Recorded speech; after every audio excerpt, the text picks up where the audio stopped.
नमस्कार, सुप्रभात। आज की सुनहरी सुबह में आप सभी का दिल से एक बार हार्दिक स्वागत और अभिनंदन। मित्रों, कहते हैं कि हालात को ऐसा ना होने दें कि आप हिम्मत हार जाएं, बल्कि हिम्मत ऐसी रखें कि आपकी हिम्मत के आगे हालात हार जाएं।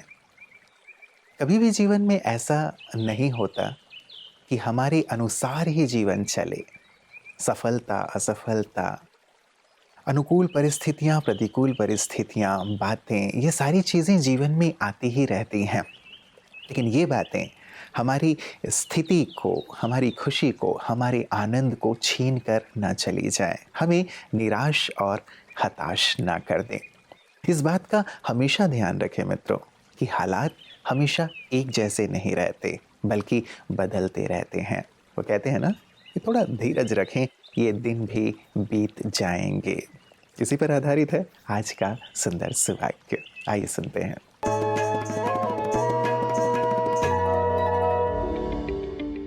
हालात बदलते हैं हमारे स्वीकार और समर्पण करने की इच्छा से।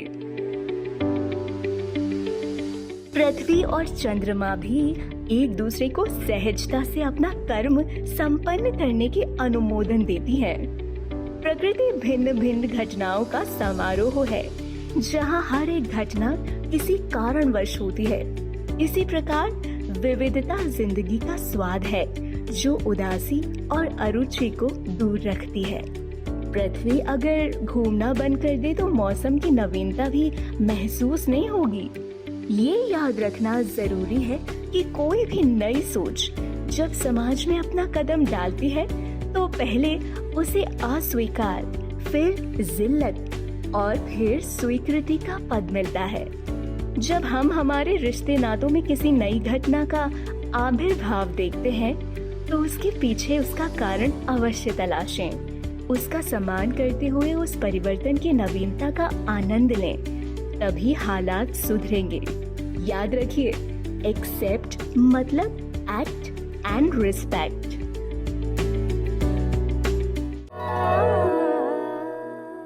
आपके जीवन में कम से कम विपरीत परिस्थितियां हों और जीवन में सदा खुशियों के ही पुष्प खिलें। इन्हीं शुभकामनाओं के साथ मित्रों आइए आगे बढ़ते हैं।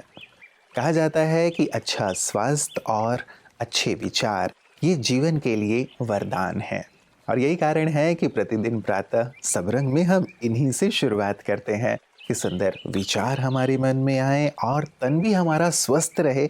इसीलिए आपकी सेहत आपके हाथ में। हम प्रतिदिन कुछ नई बातें आपके लिए लेकर आते हैं ताकि आप सदा ही तंदुरुस्त रहें। मित्रों, आज जिस बीमारी के बारे में प्रकाश लेकर डॉक्टर साहब हमारे बीच आ रहे हैं वो बीमारी है डिस्टोनिया, जो मांसपेशियों में अकड़न से संबंधित है। मांसपेशियां संकुचित हो जाती हैं, कई बार उनमें बहुत ज़्यादा तकलीफ होने लगती है, वो एक ही दिशा में हिलते डुलते रहते हैं। कैसे इसे हम निजात प्राप्त कर सकते हैं और क्या क्या सावधानियां रखी जा सकती हैं, आइए सुनते हैं।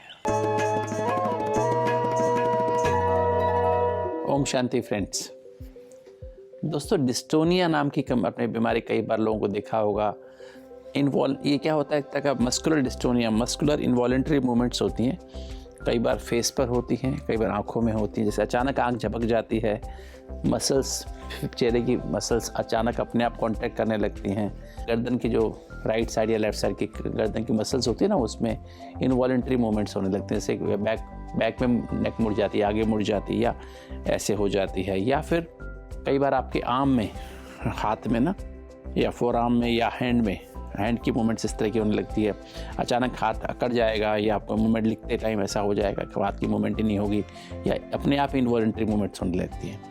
तो दोस्तों, ये डिस्टोनिया एक तरह की बीमारी है। कई बार पैर में भी हो सकता है, तो कई बार फोकल डिस्टोनिया हो सकता है। फोकल माना एक ही जगह पर, जैसे हाथ में हो रहा है, या आँखों पे ही हो रहा है, या गर्दन पे ही हो रहा है। या कई बार सेगमेंटेड डिस्टोनिया हो सकता है। सेगमेंटेड माना जैसे आँख में भी हो रहा है, ना गर्दन में भी हो रहा है, और आर्म में भी हो रहा है, तो सेगमेंटेड डिस्टोनिया हो सकता है।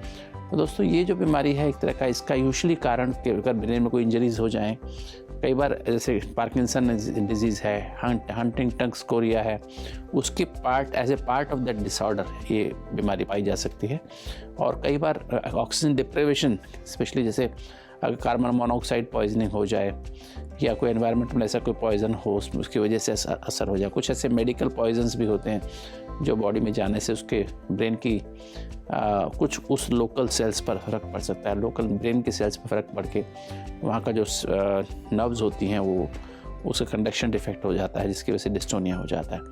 दोस्तों इस तरह की दवाइयाँ देके उसको हम थोड़ी फ्रीक्वेंसी कम कर सकते हैं।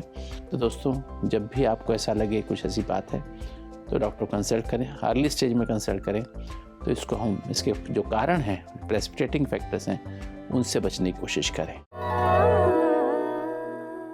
मित्रों, योग पर सुंदर चर्चा हमारी लगातार हो रही है।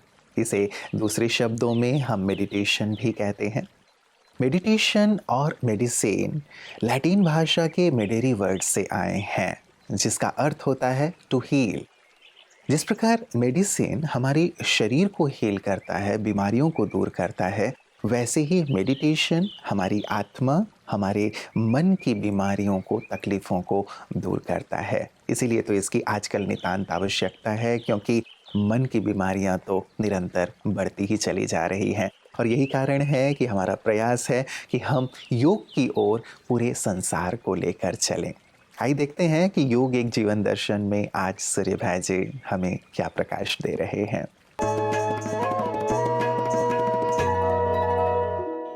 राजयोगा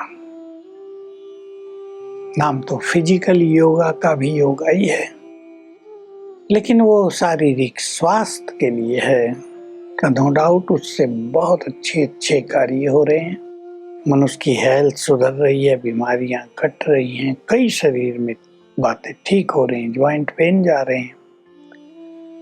परंतु अगर हम परम पिता से जुड़ जाएं, देखिए कितनी बड़ी चीज है, तो हमें अनुभव होगा हमारा उससे मिलन हो रहा है। परमात्म मिलन का आनंद परम आनंद है। उससे हम भी धीरे धीरे उस जैसे बनते जाएंगे। तो हमें निराकार स्वरूप में स्थित होकर अपने निराकार शिव बाबा के पास जाना होता है। योग अभ्यास में, राजयोग में ये मन बुद्धि द्वारा ही किया जाता है। परंतु मन और बुद्धि की एकाग्रता के लिए हमें कुछ विशेष धारणाएं भी अपनानी होती हैं, जैसे संतुष्टता से भरा हुआ जीवन। मनुष्य की इच्छाएं तो एंडलेस हैं, उनका कहीं अंत ही नहीं होता है। एक इच्छा खत्म होती है, दूसरी तैयार रहती है। लेकिन हमें अपनी इच्छाओं को कम करना, जो अननेसेसरी इच्छाएं हैं उन्हें कम करना। आवश्यकताओं को कम करने की बात नहीं, आवश्यकता तो हमारी नेसेसिटी है, जो जरूरत है हमारी। दूसरी ऐसी धारणा, सहज जीवन।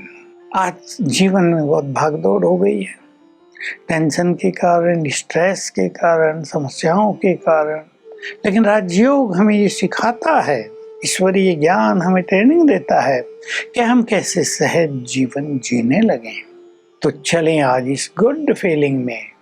वो मेरा परम पिता, परम शिक्षक, परम सद्गुरु और सच्चा खुदा दोस्त है। मैं उसका, उसकी, वो मेरा, उसका सब कुछ भी मेरा। इस फीलिंग से हम उसके बहुत समीप पहुंच जाएंगे। जीवन खुशहाली से भर जाएगा, भाग्य का सितारा चमकने लगेगा, जीवन आनंदमय हो जाएगा। ओम शांति। मित्रों, योग अर्थात मेडिटेशन की सुंदर बातें जो हम सुनते चले आ रहे हैं, इसे अपने जीवन में हम ज़रूर अपनाएं, थोड़ा वक्त ज़रूर निकालें। जैसे हम मोबाइल लगातार यूज़ करते हैं, उसके बाद वो डिस्चार्ज हो जाता है, फिर से हमें उसे चार्ज करना पड़ता है। योग, मेडिटेशन, ध्यान एक ऐसी ही प्रक्रिया है जो हमें फिर से अंतर से बिल्कुल जागृत कर देती है, चार्ज कर देती है, हमारी उमंग उत्साह को बढ़ा देती है। ज़रा विचार करें कि यदि शरीर पूरी तरह से शक्तिहीन हो गया हो, कोई ऊर्जा ही ना हो, तो कोई कार्य करने में हमें आनंद आता है क्या? ठीक वैसे ही जब मन ऊर्जावान नहीं होता है तो कार्य करने में आनंद नहीं आता। तो योग के माध्यम से, मेडिटेशन के माध्यम से कैसे हम ये ऊर्जा सतत अपने अंदर भर सकते हैं और कैसे अपने कार्य को दुने उत्साह से कर सकते हैं। यही ब्रह्मा कुमारियाँ सभी को सिखा रही हैं कि आओ सब योग करो, मेडिटेशन करो और ऊर्जावान होकर के जीवन का आनंद लो। आइए देखते हैं पीस न्यूज़ हाइलाइट्स में उनके इस सुंदर सेवा कार्य को। 15 जून को पश्चिम बंगाल के पश्चिम मेदिनीपुर स्थित दलपतिपुर पेंगुइन क्लब में ब्रह्मा कुमारीज घाटल केंद्र द्वारा निशुल्क नेत्र जांच शिविर का आयोजन हुआ। मुख्य अतिथि के रूप में राजनगर यूनियन हाई स्कूल के पूर्व प्रधानाध्यापक श्री तापस कुमार पोडेल और रघुनाथपुर सरोज मोहन स्मृति विद्यालय के शिक्षक श्री किंकर चंद्र पात्रा पधारे। साथ ही ब्रह्मा कुमारी बहन वंदना, बी के तारकनाथ, बी के तपन, बी के सुशांत, बी के चंडी गोपाल भाई और ब्रह्मा कुमारीज घाटल उपकेंद्र के अन्य भाई बहन भी उपस्थित रहे। शिविर में आए सभी लोगों की निशुल्क नेत्र से संबंधित सभी रोगों की जांच की गई और सलाह भी दी गई। मित्रों, जीवन के उतार चढ़ाव की बात हम कर रहे थे, हालातों की हम बात कर रहे थे प्रारंभ में। सचमुच संसार सागर में हम नाव लेकर उतरे हुए हैं।